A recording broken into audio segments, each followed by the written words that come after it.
क्या supreme court president को order दे सकता है? क्या सुप्रीम कोर्ट पार्लियामेंट को सुपरसीड कर सकती है? रिसेंटली सुप्रीम कोर्ट ने प्रेसिडेंट को ऑर्डर दिया है कि वो बिल पास करने का टाइमलाइन रखे 3 महीने का, जो गवर्नर उनके लिए रिजर्व करके रखते हैं। Hello everyone, I am Priyanka Sharma. Welcome to our channel study PS. Let's decode this topic.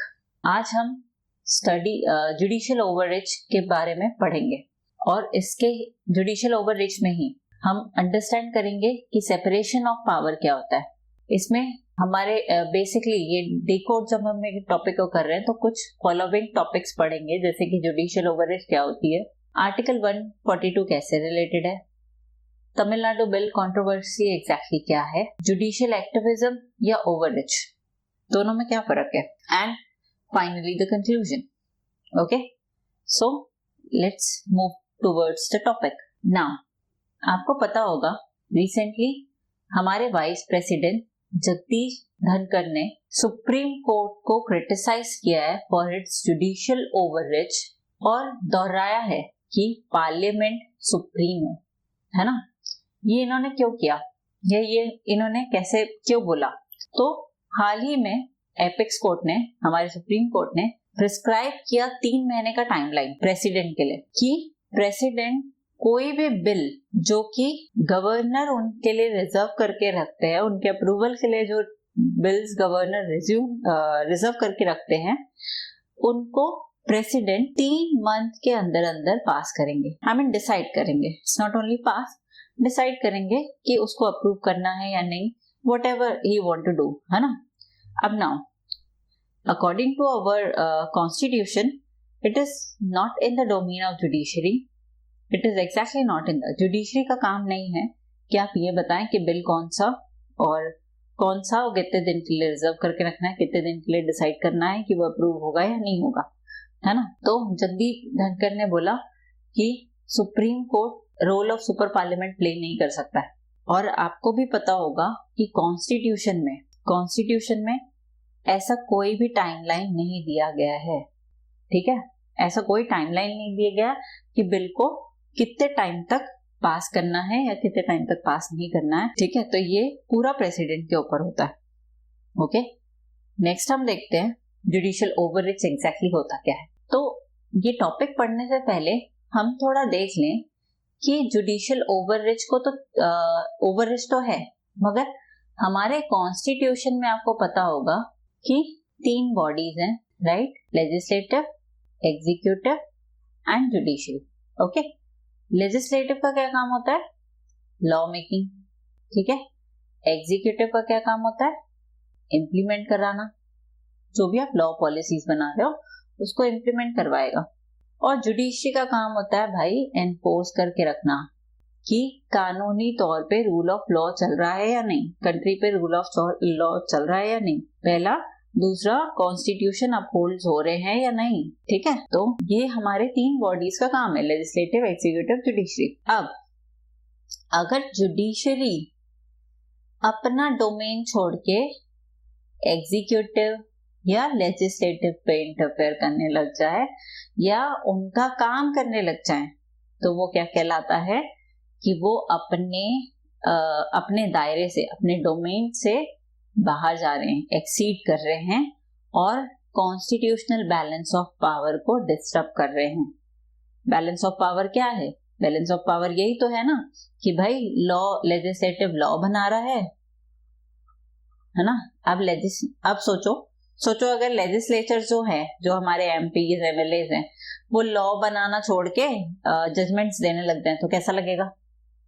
Executive policies को इम्प्लीमेंट करने की जगह जजमेंट्स देने लग जाएं या लॉ बनाने लग जाएं तो कैसा लगेगा? वैसा ही है कि भाई जुडिशरी अगर अपने डोमेन पे रहे तो ही वो ठीक काम करेगी। बाहर डोमेन में जाएगी या उस डोमेन से बाहर जाएगी, एक्सिट करेगी अपने जुरिडिक्शन को, तो वो इंटरफेरेंस होगा। और दूसरा, वो बैलेंस ऑफ पावर को डिस्टर्ब करेगा, है ना। वैसे आपको पता होगा कि जुडिशरी की चीजें रखती हैं चेक एंड बैलेंस के लिए कि वो देखे कि क्या बोलते हैं, जो जो भी कॉन्स्टिट्यूशनल लॉज आ रहे हैं, ये जो भी लॉ मिल रहे हैं, जो भी लॉ, जो पॉलिसीज बन रहे हैं, वो फॉलो हो। तो इंटरवेंशन कभी कभी, ये जो इंटरवेंशन होता है कभी कभी क्या कर देता है, इरोड कर देता है doctrine of separation of power को। कई बार ऐसा होता है जुडिशरी जस्टिस अपहोल्ड करने के लिए काम करती है, मगर वो डोमेन को पार कर जाती है।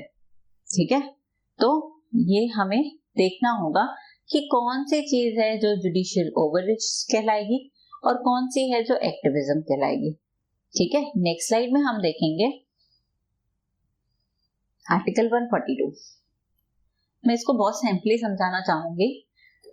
जब कॉन्स्टिट्यूशनल मेकर्स कॉन्स्टिट्यूशन बना रहे थे, तब ये आर्टिकल 142 में ना एक मत हासिल की गई थी, ज्यादा कुछ डिस्कशन नहीं हुआ था इसमें। इस आर्टिकल के थ्रू सुप्रीम कोर्ट को एक सुपर पावर दी गई है। सुपर पावर मतलब सुप्रीम कोर्ट को इतना एम्पावर किया गया है कि वो कोई भी डिग्री या कोई भी ऑर्डर पास कर सकते हैं जो कि कंप्लीट जस्टिस के लिए जरूरी है। ठीक है, तो सुप्रीम कोर्ट ऐसा कोई भी डिग्री या ऑर्डर पास कर सकते हैं जो कि कंप्लीट जस्टिस के लिए जरूरी है। उस समय ये एक मत में लीडर्स ने इसलिए सहमति दी क्योंकि उस टाइम के हिसाब से ये जरूरी था, ये पावर सुप्रीम कोर्ट के लिए जरूरी था। तो अब necessary for complete justice, complete justice क्या होता है भाई? आपको पता है नेचुरल जस्टिस क्या होता है? देखो, नेचुरल जस्टिस में ना सुप्रीम कोर्ट क्या करेगी कि दोनों पक्ष की बात सुनेगी, ठीक है, और एविडेंस के बेसिस में फैसले देगी, रूलिंग्स या जजमेंट्स देगी। ठीक है, वाइल कंप्लीट जस्टिस में क्या होता है ना, अगर सुप्रीम कोर्ट को लग रहा है कि कोई चीज नेसेसरी है तो भाई ऑर्डर दे दो। इसमें ये नहीं देखा जाएगा कि पक्ष विपक्ष क्या बोल रहा है, ठीक है ना, दोनों पॉइंट्स ऑफ व्यू, दो पॉइंट्स ऑफ व्यू क्या बोल रहे हैं ये नहीं। अगर कोई चीज नेसेसरी है जस्टिस के लिए तो उसको पास कर दो, वो क्या होता है कंप्लीट जस्टिस। और नेचुरल जस्टिस क्या होता है कि एविडेंस के बेसिस में दोनों पक्ष की बातें सुनने के बाद जो भी रूलिंग्स आनी है, जो जजमेंट होनी है वो पास होगी। ठीक, तो ये होता है कंप्लीट जस्टिस। आर्टिकल 142 के तहत सुप्रीम कोर्ट को ये पावर दी गई है। तो ये पहले क्या होता था, इनिशियली एक्सेप्शनल सर्कमस्टांसेस के लिए यूज किया जाता था। मतलब आपको पता होगा विशाखा गाइडलाइन, विशाखा गाइडलाइन आपको पता होगा ये गाइडलाइन कौन पास किया था? सुप्रीम कोर्ट ने। कब? ये जब वर्क प्लेस में जो सेक्सुअल वायलेशन होते हैं, सेक्सुअल हरासमेंट होते हैं विद वुमेन, उस चीज के लिए कोई लेजिस्लेटिव प्रोविजन नहीं था, कोई पॉलिसी नहीं थी। तो वो क्या कर रहे, सुप्रीम कोर्ट ने ये जब मामले आए, ऐसे मामले जब सुप्रीम कोर्ट के पास आए तो सुप्रीम कोर्ट ने विशाखा गाइडलाइन पास की और उसके बाद ही लॉ बना है prevention of sexual harassment act sexual harassment at work place, POSH. तो ये क्या था कि भाई सुप्रीम कोर्ट ने क्या किया, मतलब एपेक्स कोर्ट ने, कि लेजिस्लेटिव गैप को फिल किया है ना, जो कि जस्टिस के लिए या हमारे सोसाइटी के लिए जरूरी था। अब अगर ये तो चलो इनिशियली क्या हो रहा है, एक्सेप्शनल टूल्स में यूज हो रहा है, एक्सेप्शनल सर्कमस्टांसेस में यूज हो रहा है कि भाई लेजिस्लेटिव गैप था तो सुप्रीम कोर्ट ने ऑर्डर दिया और वो फिल हो रहा है ना, तो इसमें कोई ब्रीच ऑफ पावर नहीं हुआ है ना, ओवररीच नहीं हुआ किसी भी डोमेन का। बट अभी आपने देखा होगा रिसेंटली तमिलनाडु बिल कंट्रोवर्सी में जब 2024 को तमिलनाडु गवर्नमेंट ने 11 बिल्स पास की, जो कि गवर्नर क्या कर रहे थे, उसको ना तो पास कर रहे थे ना ही कोई फैसले दे रहे थे। तो ये क्या कर रहे थे, विथ होल्ड कर रहे थे और एसेंट नहीं दे रहे थे अपना। ठीक है, तो बेसिकली ये केस किसका हुआ, स्टेट वर्सेस गवर्नर, है ना। ये मामला एक्चुअली में इन दोनों का है, ठीक है, जिसमें एक्चुअली में ये जो गवर्नर अपना नोट नहीं दे रहे थे, डिले कर रहे थे, तो ये आर्टिकल 200 के स्पिरिट के अगेंस्ट भी है। आर्टिकल 200 क्या बोलता है कि वह गवर्नर के पास पावर है कि वो बिल को या तो अप्रूव करेगा, है ना, या तो विथहेल्ड करेंगे, या तो प्रेसिडेंट के पास भेजेंगे, ठीक है, ये पावर है। और आर्टिकल 201 क्या बोलता है कि प्रेसिडेंट ऐसे बिल को पास करेंगे जो कि गवर्नर ने उनके लिए रखा है, ठीक। अब इसमें ना कोई टाइमलाइन नहीं है, इसमें कोई भी टाइमलाइन नहीं है कि आप 1 महीने में, 1 साल में या 6 महीने में आप पास करेंगे। कॉन्स्टिट्यूशन में कोई टाइमलाइन नहीं दी गई है। यहीं पर क्या हुआ, सुप्रीम कोर्ट ने ये तमिलनाडु बिल जब पास हुआ तो सुप्रीम कोर्ट ने क्या किया, ये मैटर एक्चुअली में जाना चाहिए था प्रेसिडेंट के पास, बट प्रेसिडेंट के पास ना जाके सुप्रीम कोर्ट ने स्टेप्ड इन किया और इस बिल को पास करवा दिया। इस बिल को पास कहलाया। सो ये क्या था, ये केस कैसा लग रहा है आपको? जुडिशियल ओवररीच जैसा लग रहा है ना, ठीक है। तो इट्स अ काइंड ऑफ कि जुडिशरी क्या कर रही है भाई, कि ये गैप्स नहीं, ये लेजिस्लेटिव गैप नहीं है, ये अभी क्या है, ये आप डोमेन में इंटरफेयर कर रहे हो, ठीक है। तो ये था तमिलनाडु बिल कंट्रोवर्सी। और आर्टिकल 200 डील करता है गवर्नर के बिल पैसेज के पावर में एंड प्रेसिडेंट के पैसेज के पास के पावर में 201 आर्टिकल डील करता है, ठीक। तो ये था आर्टिकल 142 और ये थी तमिलनाडु बिल कंट्रोवर्सी। नेक्स्ट है, हम देखेंगे judiciary activism and overreach. Activism का जैसे मैंने बताया, एक्टिविज्म क्या है, बेसिकली एक्टिविज्म होगा मतलब एक्टिव रहना। जुडिशरी एक्टिव है किन मामलों में, जहां पर लेजिस्लेचर या एग्जीक्यूटिव गैप्स आ रहे हैं। भाई जहां गैप आ रहा है वहां क्या करेगा, सुप्रीम कोर्ट फिल करेगा ना। जैसे कि आपने देखा होगा कि लेबर राइट्स में कई बार सुप्रीम कोर्ट ने बात की है, तो वो जरूरी है ना। एनवायरमेंटल प्रोटेक्शन के लिए कई बार सुप्रीम कोर्ट ऑर्डर्स पास करता है, तो वो क्यों कर रहा है, क्योंकि हमारे लेजिस्लेटिव और एग्जीक्यूटिव का ध्यान नहीं जा रहा है, तो वो जरूरी है। Vishakha guideline one of the most important contribution, है ना। तो ये क्या है, ये एक्टिविज्म क्या कर रहा है, एग्जीक्यूटिव्स को अकाउंटेबल ठहरा रहा है कि भाई तुम्हारा ये सब काम है, तुमको पब्लिक ने अपॉइंट किया है ये सारे काम के लिए, और तुम्हारा ये काम है, आपको करना ही है ना। ओवररीच में क्या हो रहा है, जुडिशरी क्या कर रहा है, भाई लेजिस्लेटिव और एग्जीक्यूटिव के ही रोल ले रहा है। मैं ही लॉ बना देता हूँ, मैं ही बता देता हूँ कितने बिल कब पास करने हैं या क्या करना है, ठीक है। तो ओवररीच क्या हुआ, आप जब अपने दायरे से बाहर जा रहे हैं। एक्टिविज्म क्या हुआ कि आप जब बता रहे हैं एग्जीक्यूटिव्स को कि भाई आपकी ये रिस्पॉन्सिबिलिटी है और आपको प्ले करना है वो रिस्पॉन्सिबिलिटी को, ठीक है। तो एक्टिविज्म क्या करता है, राइट्स को संभालता है, डिफेंड राइट्स। वाइल ओवररीच क्या करता है, ओवररीच बाईपास करता है डेमोक्रेटिक प्रोसेस को। और ओवररीच से नुकसान भी है, क्यों, क्योंकि यहाँ पर एडमिनिस्ट्रेटिव एक्सपर्टीज नहीं है जुडिशरी को।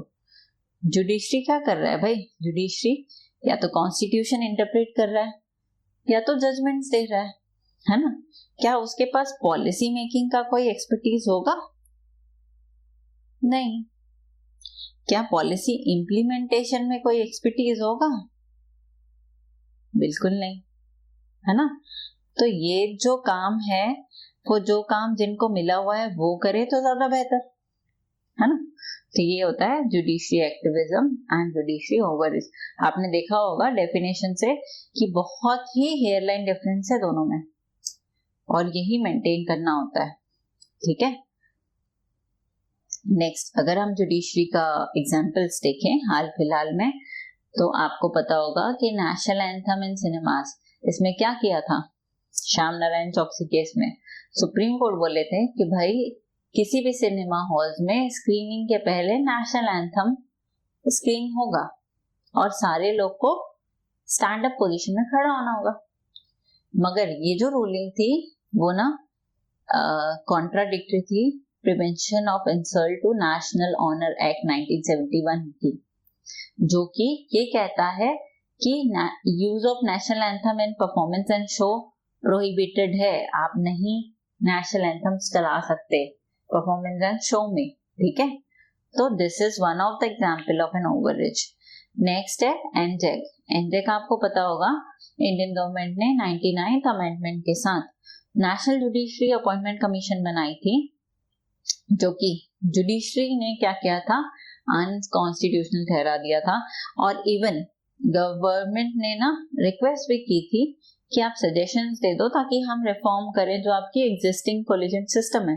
कोलिजन सिस्टम क्या है कि जजेस अपने अपॉइंटमेंट के लिए एक सिस्टम बना के रखे हैं जिसमें उस सिस्टम के तहत जजेस अपॉइंट होते हैं, जजेस का सिलेक्शन होता है, फिर तो अपॉइंट तो गवर्नमेंट प्रेसिडेंट करते हैं।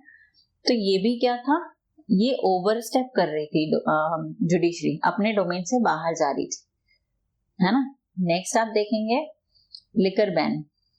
आपको पता होगा कि सुप्रीम कोर्ट ने ऑर्डर पास किया था जिसमें जितने भी लिकर्स के शॉप हैं जहां सेल होता है वो नेशनल हाईवे और स्टेट हाईवे के 500 मीटर के दायरे पे नहीं होगा।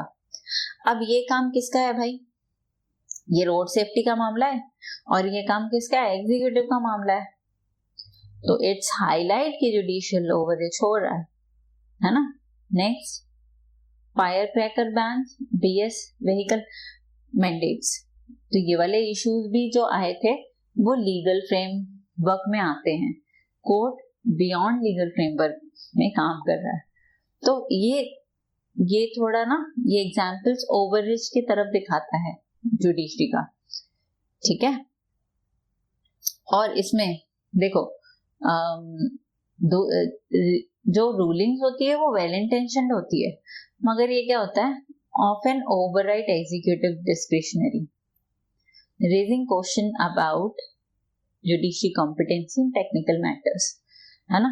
अब देखो इसमें ये वाले जो रूलिंग्स आ रहे हैं आपके BS6 vehicle, fire cracker bans, everything, दो ये अच्छे हैं, बट यहाँ पर बहुत सारी टेक्निकलिटीज रहती है जो आप वन सॉर्ट ऑफ टाइम पे नहीं इम्प्लीमेंट करा सकते, it takes time, therefore it's a point of concern, है ना।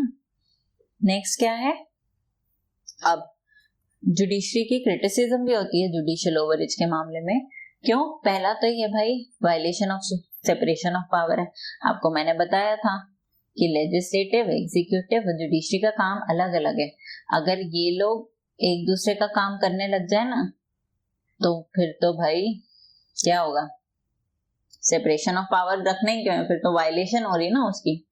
तो वैसे ही अगर जजेस लॉ बनाने लग जाएं तो वो तो कॉन्स्टिट्यूशनल अथॉरिटी का ही अब्यूज है, फिर क्या ही मतलब लेजिस्लेटिव बनाने का, है ना। नेक्स्ट है लैक ऑफ अकाउंटेबिलिटी। आपको पता होगा कि हमारे जो लेजिस्लेचर्स होते हैं, एमपीज, एमएलए या लॉ मेकिंग बॉडीज, ये क्या होते हैं, इलेक्टेड होते हैं, और इलेक्टेड है मतलब अकाउंटेबल है टूवर्ड्स पब्लिक, है ना। क्या जजेस अकाउंटेबल हैं? क्या जज को पब्लिक अपॉइंट करती है? नहीं, तो वो किसके अकाउंटेबिलिटी नहीं है ना भाई। जजेस इलेक्ट भी नहीं होते, इसलिए अनअकाउंटेबल होते हैं टू पब्लिक। तो अगर ऐसा कुछ होता है, जुडिशियल ओवररीच होता है, अगर एक्सपेंशन होता है जुडिशियल जुरिडिक्शन का, तो ये पॉइंट ऑफ कंसर्न है ना। Next is lack of expertise. Lack of expertise कैसे, आपको पता होगा जजेस क्या करते हैं, फैसले देते हैं, है ना। तो फैसले देते हैं या कॉन्स्टिट्यूशन या लॉ को अपहोल्ड कराते हैं, ठीक है। क्या उनके पास लॉ मेकिंग का या पॉलिसी मेकिंग का एक्सपर्टीज होगा? आपको पता होगा जब लॉज बनते हैं तो बहुत सारे एक्सपर्ट्स मिलके वो लॉ को बनाते हैं, तो क्या जजेस के पास वो एक्सपर्टीज है? ऑफ कोर्स ना, है ना। तो ये क्या होगा, पॉलिसीज इश्यूज को और कॉम्प्लेक्स कर देगा। तो lack of expertise is one point. फिर पब्लिक ट्रस्ट इरोजन। अब भाई अगर जुडिशरी क्या बोलते हैं लॉज वगैरह बनाने लग गया, ये पॉलिसीज वगैरह बनाने लग गया, तो ये तो फिर जुडिशरी पे ही क्वेश्चन हो जाएगा ना कि अपना काम छोड़ के दूसरे का काम कर रहे हो, है ना। तो वो पॉइंट ऑफ कंसर्न है। और पब्लिक का ट्रस्ट भी इरोड होने के चांसेस हैं। It can harm it's legitimacy and trustworthiness, ठीक है। और डिलेस और ओवरबर्डन, ऑब्वियसली अगर एक्स्ट्रा, वैसे ही ना अभी 2025 में approx I am telling you approx 80,000, मतलब 80,000 above 900 समथिंग केसेस ना, अप्रोक्स केसेस पेंडिंग है।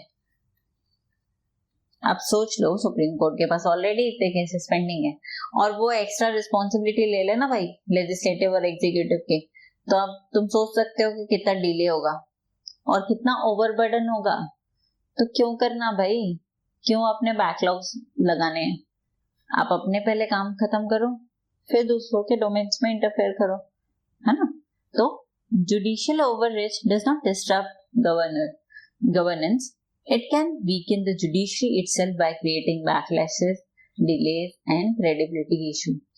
हाँ, ओवररीच से गवर्नेंस का तो ये इशू नहीं आएगा, मगर जुडिशरी के काम पे प्रॉब्लम आ जाएगी भाई, डिले हो जाएगा, क्रेडिबिलिटी इशू होगी और बैकलैशेस हो जाएंगे, है ना। तो उससे बचने के लिए इट्स बेटर कि आप अपने डोमेन में काम करें, राइट, ठीक है। अब क्या क्या स्टेप्स ले सकता है जुडिशरी ताकि वो अपने आप को रोके, रिस्ट्रेन करे? तो पहला, अकाउंटेबिलिटी मेजर। आप ट्रांसपेरेंट करिए ना सब चीज को। आप बताओ कि क्या बोलते हैं जुडिशरी में कैसे मामले लिए जा रहे हैं, कैसे केसेस जजेस को डिस्ट्रीब्यूट किए जा रहे हैं, है ना। इंटरनल रिव्यू मेथड सिस्टम बना लो कि भाई आपके पास केस आ रहे हैं, कितने सॉल्व हो रहे हैं, कब सॉल्व हो रहे हैं, टाइमलाइन बना लो, ठीक है। फिर जुडिशरी ऑडिट बना लो, ऑडिट करो, और ये सब इंटरनली करो, है ना, सब इंटरनल करो। मतलब आप खुद चेक करो ना, चेक योरसेल्फ, ठीक है। नेक्स्ट है कोड्स ऑफ कंडक्ट। ये तो होनी चाहिए आपके पास, एक इम्पार्शियलिटी होनी चाहिए, प्रोफेशनलिज्म, क्लैरिटी ऑफ रोल, है ना। तो पार्शियल मत रहो, इम्पार्शियलिटी हो आपके काम में। फिर प्रोफेशनलिज्म आए, प्रोफेशनली आप काम करो।